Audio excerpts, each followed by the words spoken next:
Glória a Deus. Eu gosto de culto.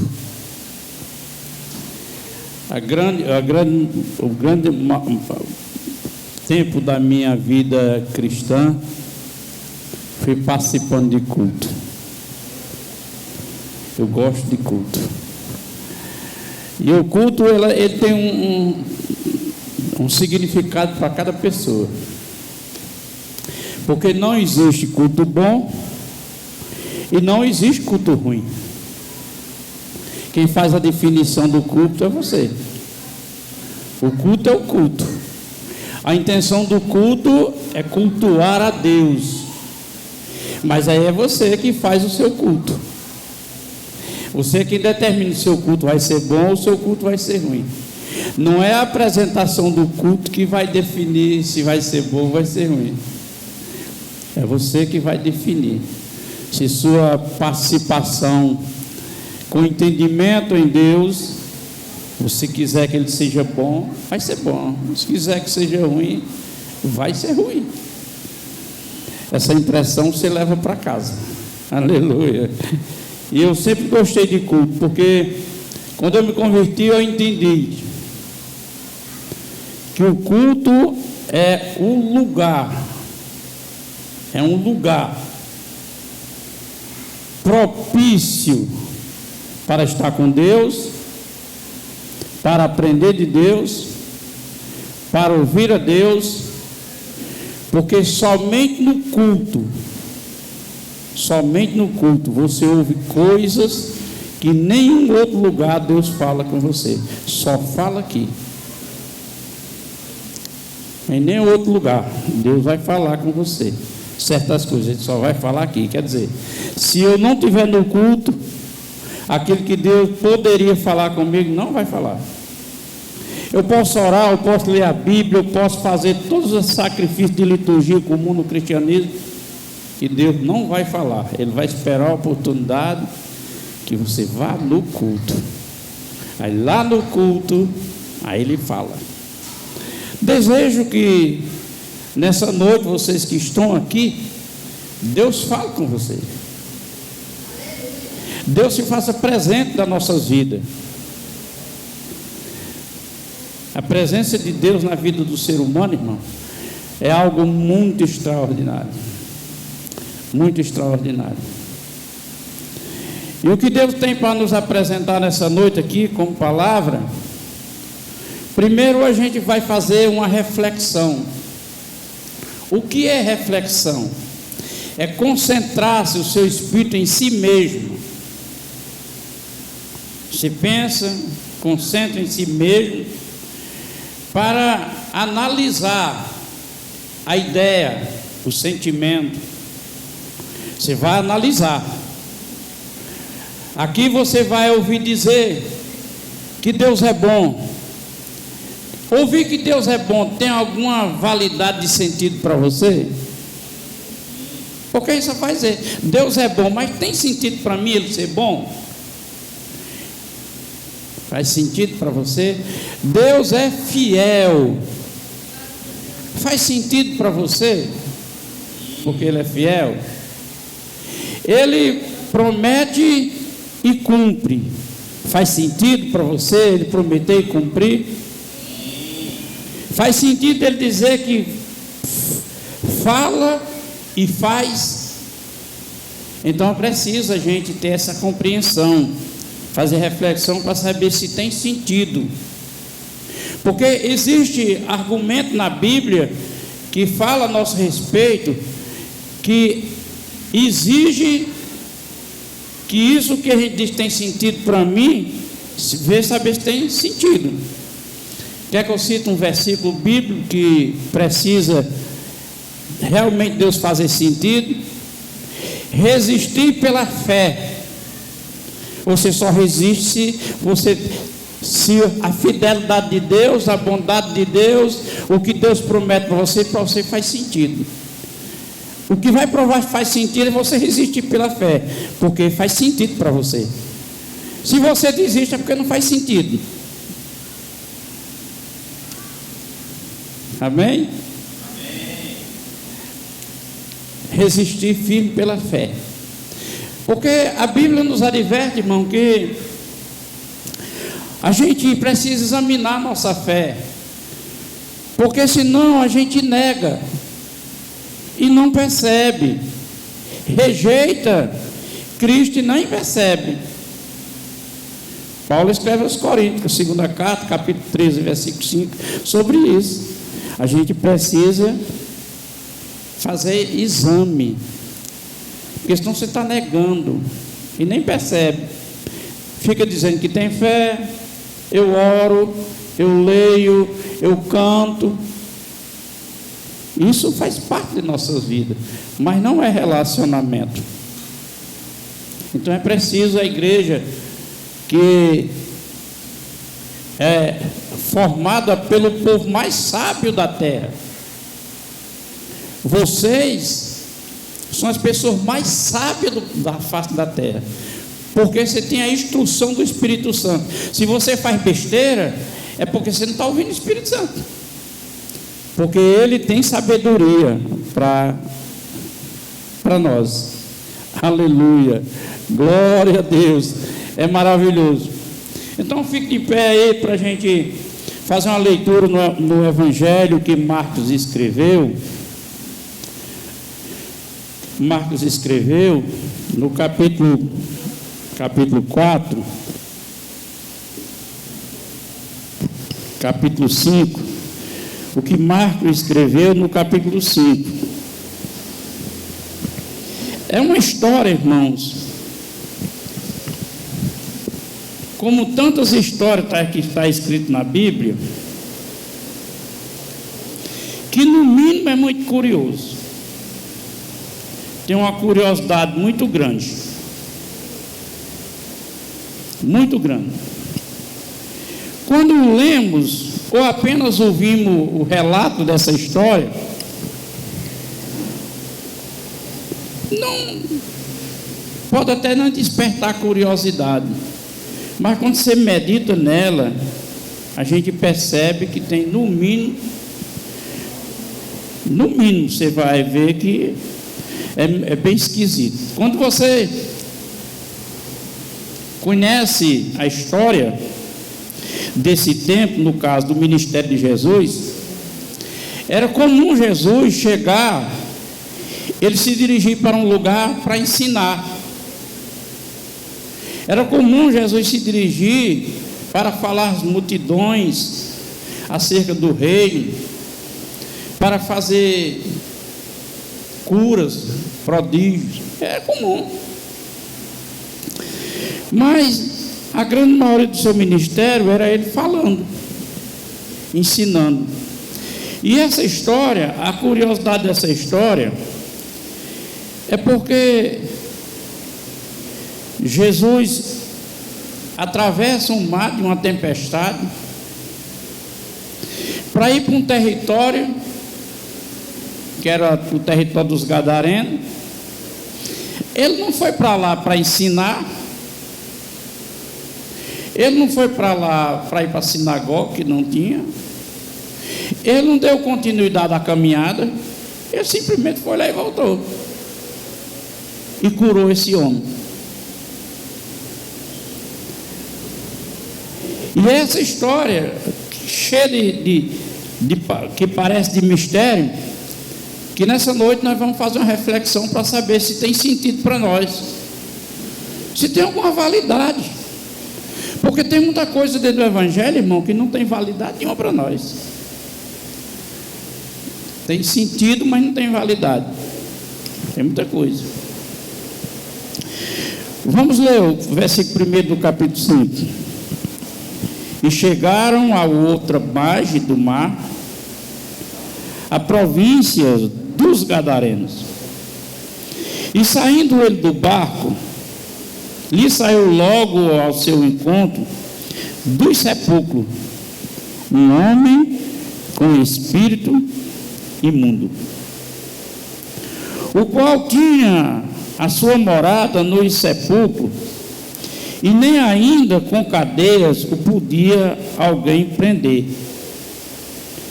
Porque, tendo sido muitas vezes preso com grilhões e cadeias, as cadeias foram por ele feitas em pedaços, e os grilhões em migalhas, e ninguém podia amansar. E andava sempre de dia e de noite, clamando pelos montes, pelos sepulcros, ferindo-se com pedra. E quando viu Jesus, ao longe correu e adorou. E clamando com grande voz, disse: que tenho eu contigo, filho, Jesus, filho do Deus Altíssimo? Conjuro-te por Deus que não me atormente. Essa fala aqui já era a fala dos demônios falando com Jesus. Não era o homem, eram os demônios que estavam naquele homem. Porque ele dizia, porque Jesus dizia: sai deste homem, espíritos imundos. E perguntou-lhe qual era o seu nome. E lhe respondeu dizendo: Legião é o meu nome, porque somos muito. Quer dizer, uma legião, segundo a soma da guarda romana, dos quartéis, é em torno de 6.000. Não era pouco. Imundos. Qual é o seu nome? Ele respondeu: Legião é o meu nome, porque somos muito. E rogaram-lhe muito que os não enviasse para fora daquelas províncias. E andava ali pastando no monte, numa grande manada de porcos. E todos aqueles demônios lhe rogaram, dizendo: manda-nos para aqueles porcos, para que entremos neles. E Jesus logo permitiu. E saindo deles os espíritos imundos, entraram nos porcos, e a manada se precipitou num despenadeiro no mar, e era quase 2.000, e afogou-se, quase 2.000 porcos, e se afogaram no mar. E os que apacentavam os porcos fugiram e anunciaram na cidade e nos campos, e saíram muito a ver o que era aquilo que tinha acontecido. E foram ter com Jesus.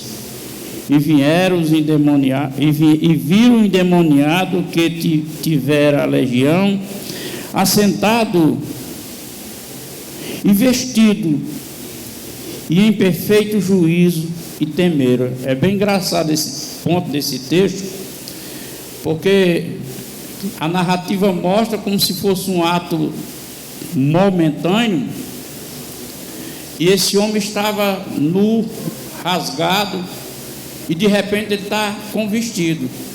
De onde saiu o vestido? De onde apareceu essa roupa para ele? Provavelmente a tese diz que pode ter sido de algum discípulo, deu para ele, não se sabe.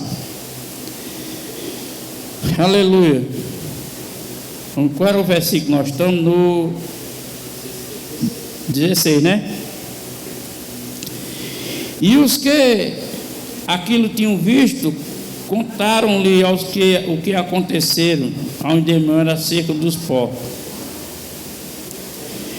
E aconteceram e começaram a rogá-lo que saísse do seu território.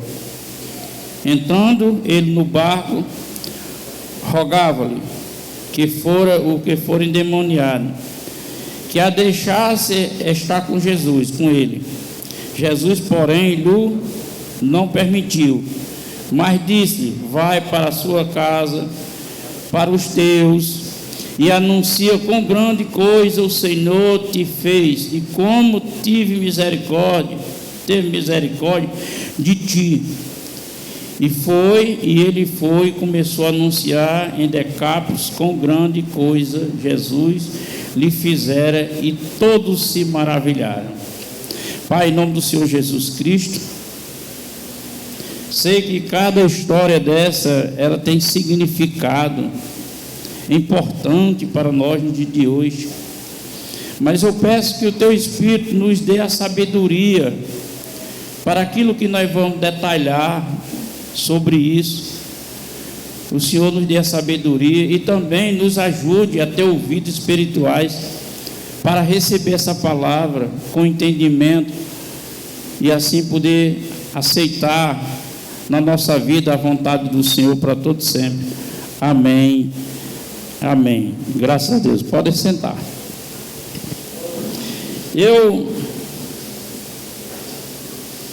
Hoje à tarde, conversando com minha esposa e orando, o que eu pregaria para vocês nessa noite, o que eu falaria. E eu comecei a conversar com minha esposa, com quantas pessoas com problemas espirituais eu já lidei, mas eu nunca lidei com uma pessoa que declarasse que estava com a legião. Eu já lidei com muitas pessoas loucas, perturbadas de espíritos específicos para aquelas áreas, muito. Aí eu tive mais Josilda agora à tarde, lembrando as localidades, as pessoas. Não foram poucas, foram muitas. Pessoas que estavam escravas de Satanás. Isso é uma coisa que muitas das vezes as pessoas não dão importância e nem creem. Eu já vi muito cristão, história de cristão, dizer: isso não é demônio não, isso é sem vergonhice. Mas na verdade são espíritos que operam de formas diferentes, às vezes tão perturbadores, às vezes tão agressivos.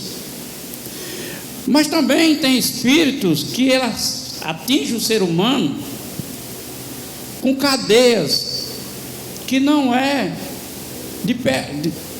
de loucura.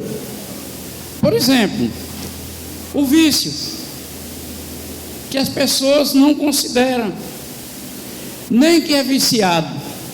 Muitas pessoas nem consideram se é viciado, e aquela cadeia é um espírito.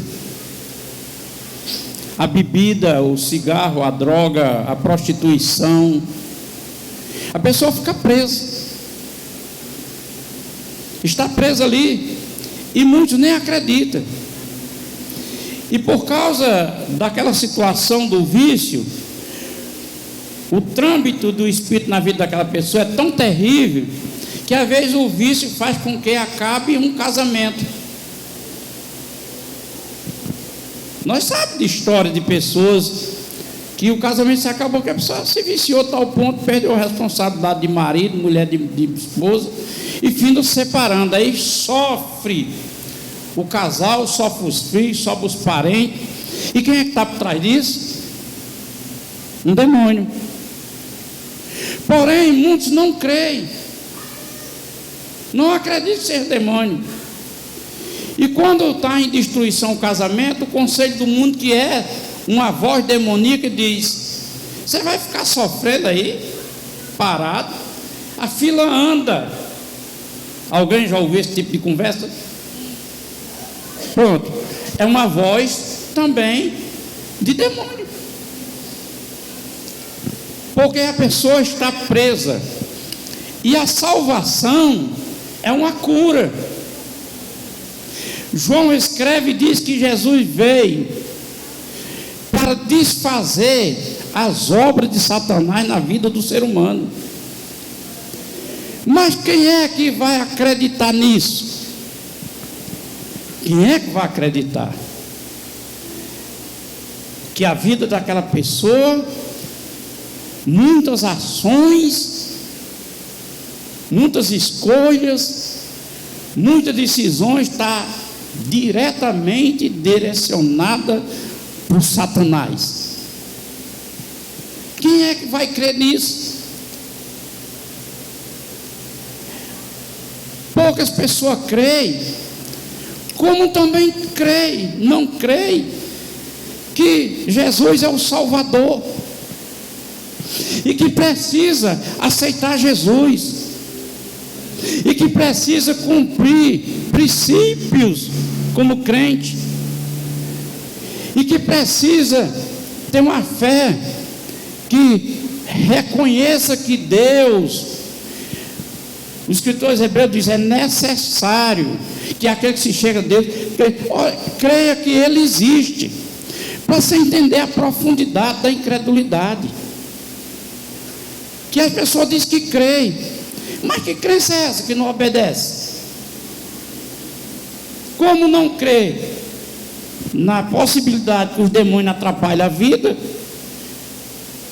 também não crê no Deus que modifica a vida, trazendo as bênçãos divinas sobre ele, os favores dele, a cura dele, a salvação. Essa é a dificuldade das pessoas. E a incredulidade, quando as pessoas não encontram mais saída, às vezes pela aproximação da palavra, pela aproximação da igreja, ele diz, não, mas eu não preciso viver em igreja, mas eu não preciso obedecer pastor, mas eu não preciso ser contribuinte, mas eu não preciso. Aí ele vai dizendo que não precisa. E por que ele diz que não precisa? Se ele diz que acredita em Deus, se ele diz que crê em Jesus Cristo, e ele não acredita porque se ele mesmo é quem estabeleceu. Paulo escreve aos Efésios que o próprio Jesus disse, o que desceu é o que subiu é o que desceu, falando dele. E eu estabeleço pastores dados para a igreja. Ele já conjuga duas coisas, pastor e igreja. Aí a pessoa nem quer respeitar pastor, e nem quer obedecer, e nem quer a igreja, e diz que crê. Tem um equívoco, tem um desvio. Bom, como eu disse, que eu conversando com Josilda, e eu já orei por muitas pessoas,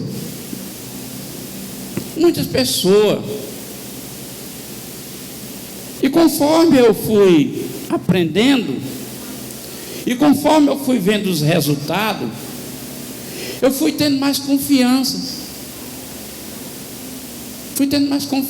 porque é um chamado de Deus para o ser humano, crer em Deus, confiar em Deus. Por que confiar em Deus?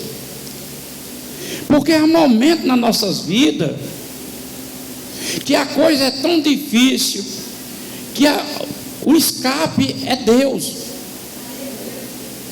mas parece que Deus está tão longe, parece que a saída está tão distante, que aí eu perco a confiança e procuro outro meio.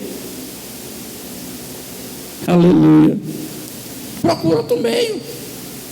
Aí eu preciso confiar, para que a circunstância não faça eu tirar o meu foco, como os hebreus dizem, olhai para o autor e consumador da fé, Jesus Cristo, para eu não desviar o foco. E na vida cristã, como eu já orei por muitas coisas, irmão, muitas coisas que pessoas estavam presas por uma obra do diabo. Eu já orei por mulheres que não conseguiam engravidar, aqui mesmo, e a mulher engravidou. Eu já orei por mulher que tinha problema no útero, que era irreversível, e eu orei, a pessoa ficou boa e foi curada, e engravidou. Eu já orei por pessoa por tumores, eu já orei por pessoa com AIDS, pessoa ser curada. Eu já orei por câncer, pessoa ser curada. Pessoas que estavam presas por Satanás, por uma área da vida. Eu já orei por pessoas que têm um trabalho, têm um emprego, têm medo de ganhar dinheiro e acordar presa, não aparece dinheiro, e apenas uma oração começa Deus trabalhar, e começa a dar graça naquilo e começa a crescer. E isso são coisas que não são paralelas à nossa vida e a Cristo. É uma coisa que é o mesmo sentido, o mesmo significado. Eu já orei por pessoas que desde criança é perturbada, doido, preso, vivendo nu, foi curado. O irmão Citões já teve a oportunidade de ir comigo numa família onde tinha uma jovem que eu conheci, era louca de pedra, como se diz, louca de pedra, ela era louca. Vim na casa dos pais, que o pai dela, o padrasto dela era meu amigo, jogamos bola juntos, só que eu não sabia da existência dessa menina, dessa moça. Aí eu falei com ele, disse: é porque ela é nua. Rapaz, você me conhece, me leva lá. Citões foi comigo lá e viu o quarto com a grade, nunca foi tirado da grade, foi guardado de memória. O quarto, a janela com a grade e a porta com a grade, com o cadeado por fora, não alcança. E eu cheguei, olhei para ela, aquela moça bonita, despida. O juiz, olha, eu disse: abre o cadeado. É pertinho, mano, aqui dos Patos. Hoje ela mora ali no Carnaval, tem filhos, é casado com um amigo meu hoje ela. Eu disse: abre o cadeado. Não pode abrir, não tem quem pegue ela na carreira. Abre o cadeado. Abri o cadeado, eu orei, pronto, até hoje. Lá nos campos novos, tinha um rapaz de uma família que ele era amarrado pelo pé como um papagaio, uma corrente, um cadeadozinho, num tronco de cajarana, e ele corria assim, que já tinha a marca da corrida dele. Eu passei e orei, fui para os Campos Velhos, que mais na frente. Quando eu voltei, ele estava de banho tomado, solto. Orei na sexta-feira, domingo ele estava na minha casa me agradecendo, curado até hoje. Aqui no São Brás, tinha um rapaz que era mecânico de moto em São João, e ele perturbou, estava com anos, estava com 8, 10 anos, ele preso dentro de um quarto, o piso inclinado, ligava o motor e que ninguém podia chegar perto dele, as unhas grandes. Eu orei com ele numa semana, no domingo ele estava numa festa aqui, veio falar comigo, era preso Satanás. E o que Deus tem me falado, irmão, para divertir a igreja, porque a igreja está cauterizando a mente, está ficando incrédula, sente o sintoma de algo e não busca em Deus com persistência a libertação e a cura. Procura outros meios. Não é que não vá ao médico, mas acontece que nós fazemos parte de alguém que é médico dos médicos. É médico dos médicos, irmão. Aqui teve um tempo, essa jovem moça aqui, minhas filhas, a outra que está aí grávida, essas meninas, elas só faltavam morrer de cólica. O mundo dá um nome chamado TPM. Aí era ela e era muita. A minha filha mais velha faltava morrer. E eu orei a Deus pela igreja para ele me dar uma sabedoria. E Deus diz: não, o órgão produtor da mulher e esse ato da menstruação é para a saúde, não é para dor. E eu comecei a orar por ela aqui, pronto, ficar de um jeito. Só que acontece que eu escuto, ficar tudo tranquilo. A minha filha mais velha mesmo dizia: cuidar que não estava suja, porque não percebia, não tinha dor, não tinha nada. E muitas, só que algum tempo depois, algumas já sentiam. Espera aí, onde é que está a fonte para aliviar isso? aqui. Mas vem, se encolhe, ou não vem porque está com muita dor, e não diz nada, não comunica, não busca Deus para se livrar. E outras prisões, outros males que existem, irmão. Teve um tempo aqui nessa igreja que era uma praga de labirintite, e foi uma luta para botar na cabeça das pessoas que a labirintite é um mal, tem que expulsar. E como foi que eu descobri? Eu senti uma labirintite, e eu fui para o médico fazer os exames. Aí ele disse: é por causa do fumo. Eu não fumo, doutor. É por causa da bebida. Eu não bebo, doutor. É por causa disso. Não, doutor, eu não faço isso. É por causa disso. Não, doutor, não existe isso na minha vida. Ele disse: eu vou encaminhar você para Fortaleza. Enquanto ele entrou para preencher o papel, eu conversei com Deus. Deus, olha, está aí, olha. Então eu estou afetado aí por algum capeta. Agora, peraí, irmão, você tem coragem de reconhecer que alguma coisa que esclarece? Rapaz, já fiz exame de tudo, eu sinto isso, mas não acho que é. Aí você não tem coragem de assumir, é um demônio que entrou e me pegou. Porque se você não assume, o demônio fica ali. Você toma remédio, vai para médico, faz uma coisa, faz outra, não resolve. Não vai resolver. Doutor, isso eu não faço não. Enquanto ele entrou para preencher, eu fiz uma oração, conversei com Deus. Quando ele chegou, eu me levantei. E aí eu disse: vou para casa, nunca mais senti. Pronto, acabou. Tem a testemunha da irmã Betisa aí. Então, irmão, ter esse significado para a nossa vida do que Deus é, só se comprova com ação. Não se comprova com palavra, não. Eu tenho muita fé, eu faço muito isso, eu não sei o quê. Isso é enganar-se a si mesmo. Paulo diz assim: é fábula. E Deus falou comigo isso, porque eu tenho essa experiência.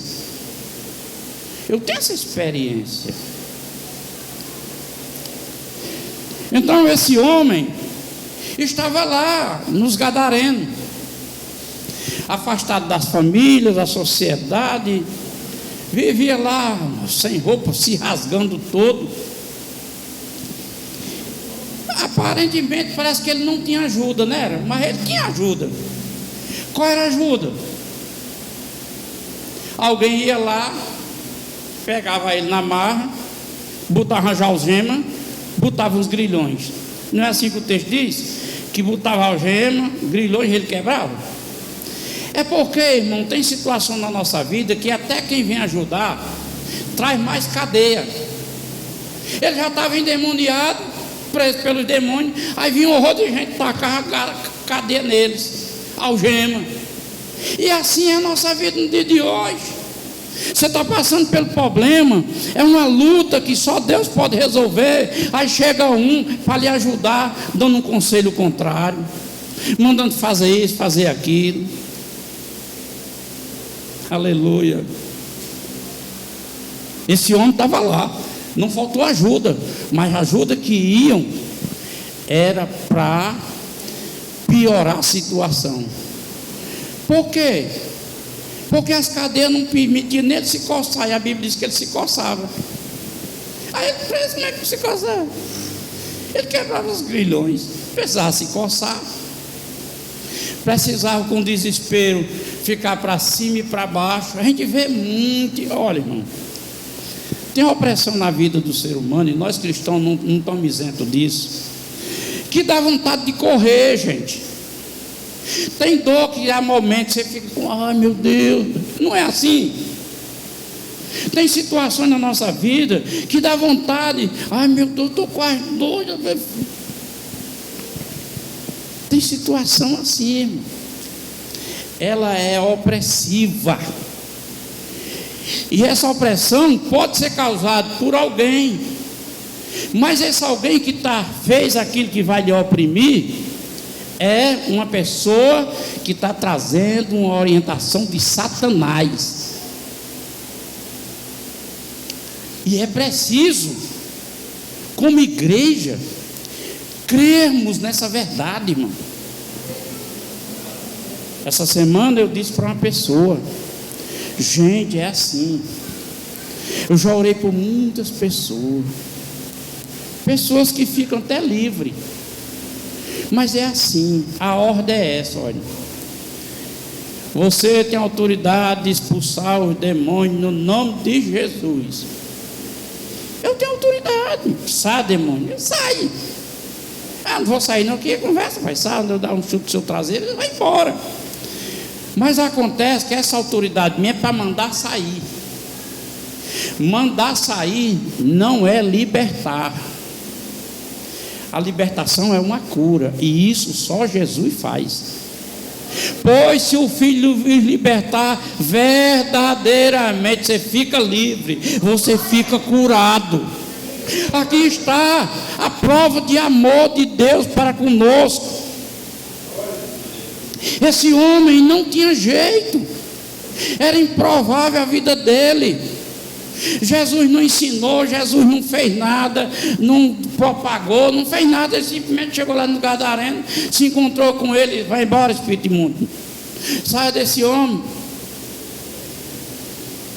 Veja bem,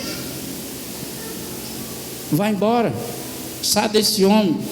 Aí o texto sagrado diz: e ele ficou livre. Quando as pessoas que sabiam que ele era perturbado e soube da história, veio olhar, ele estava vestido, já não estava tranquilo e calmo, já dizendo assim: Jesus deixou ir com você. É a primeira perspectiva de quem recebe uma cura, de quem recebe a libertação, de quem recebe a salvação de Jesus. É o anseio de seguir. Esse negócio que crê que sou salvo e não quer seguir Jesus é desculpa farrapada.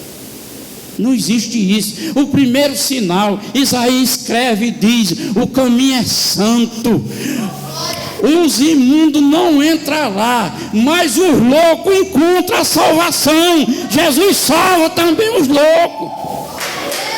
Aleluia, glória a Deus. Este homem, o estado dele era precário, irmão. Você quer ver situação terrível? Olha, aqui pertinho tem um rapaz que nós íamos ajudar ele lá. Primeira vez entrei lá dentro da casa dele na marra, porque ele não deixava ter contato com ninguém. E o que era a doença dele? Boniteza. O cara é bonito, agora ele não está mais não, mas ele era bonito, jovem, bonito. Mas ao término de um namoro, ele bonitão, e quando o homem é bonitão e é do mundo, não falta uma moça que queira. Ei, que gostosão, gatão, lindão. Ele tinha uma namorada. A namorada fez um trabalho de feitiçaria para ele se achar feio. Aí ele não podia ver claridade nenhuma, ele queria estar no escuro direto. Você foi, Leninho, uma vez conosco? Diga sim, para você ouvir. Isso. E Josildo olhou para ele e disse: mas rapaz, que rapaz bonito, é minha esposa. Fulano, você é muito bonito. Eu não, sou horrível. Aí, resumindo, fuma a primeira, fuma a segunda. Quando fuma a terceira vez,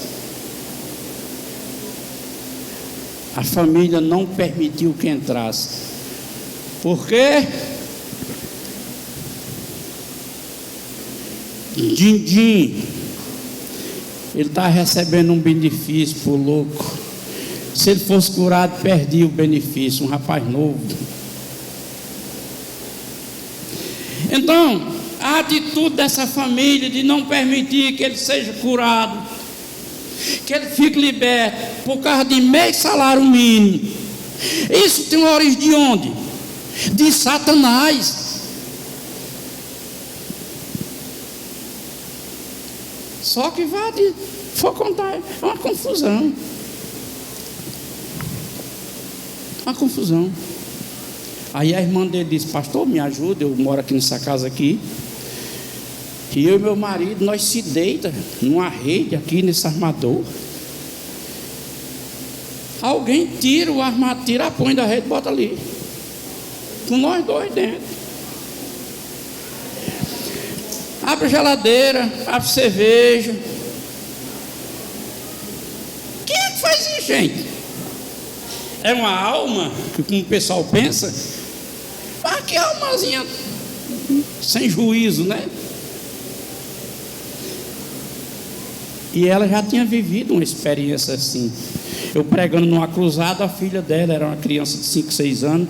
E ela tinha aquela doença dos ossos de vidro, que quebra andando.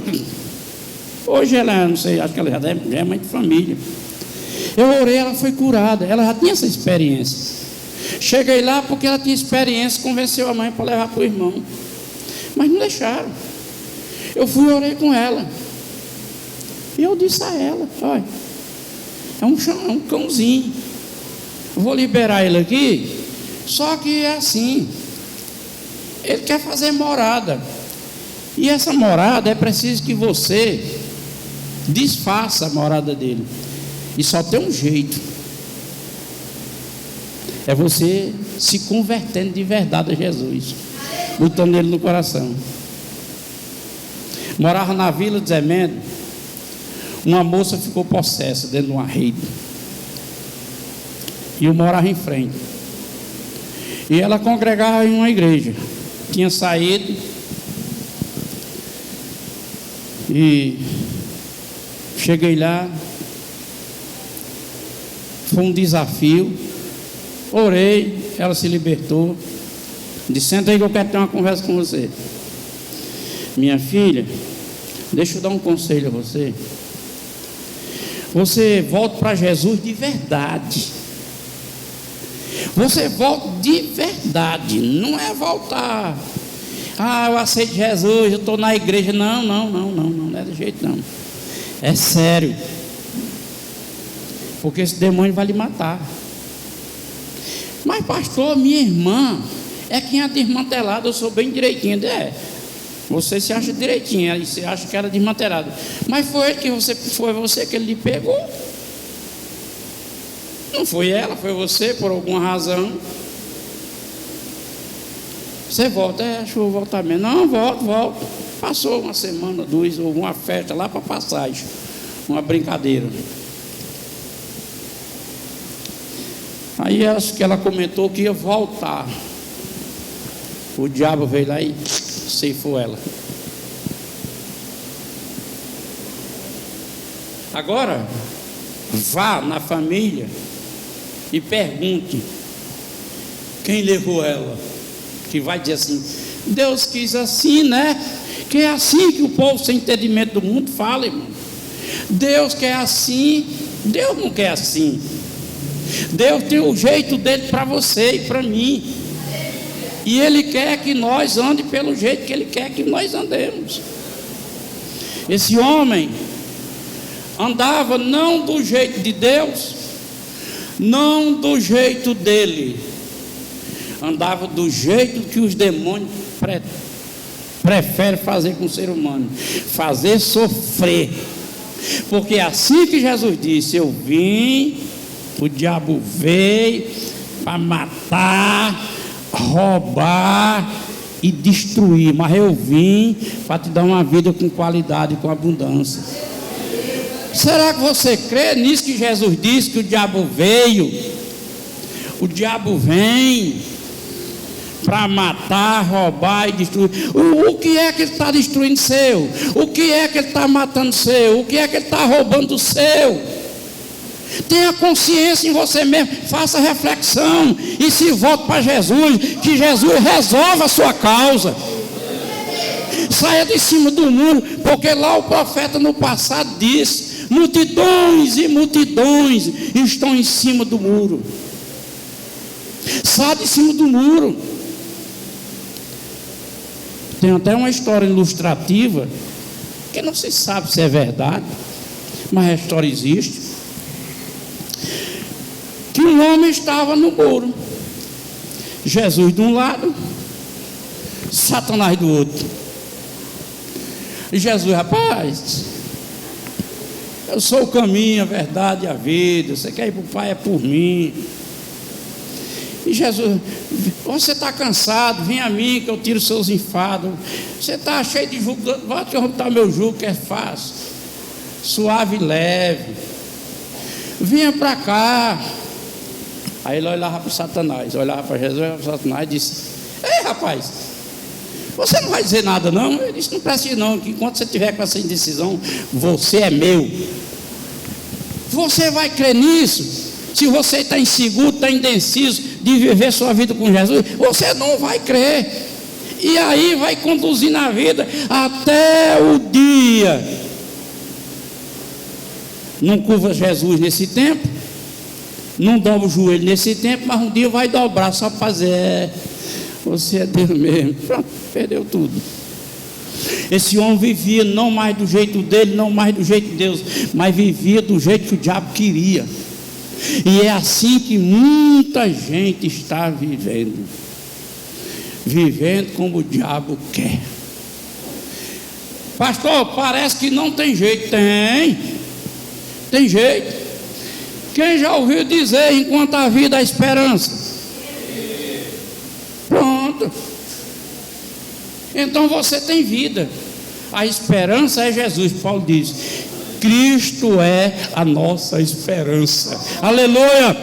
É hora de correr e assumir o compromisso de verdade com Ele e dizer: Jesus, me perdoe pelos meus erros e me ensine, me ajude quando eu estiver errado, para que eu possa me consertar. E vamos em frente, aguardar a vinda dEle e ir morar nas mansões e ver face a face como Ele é, para a glória de Deus. E aplauda Ele em nome do Senhor. Amém. E graças a Deus.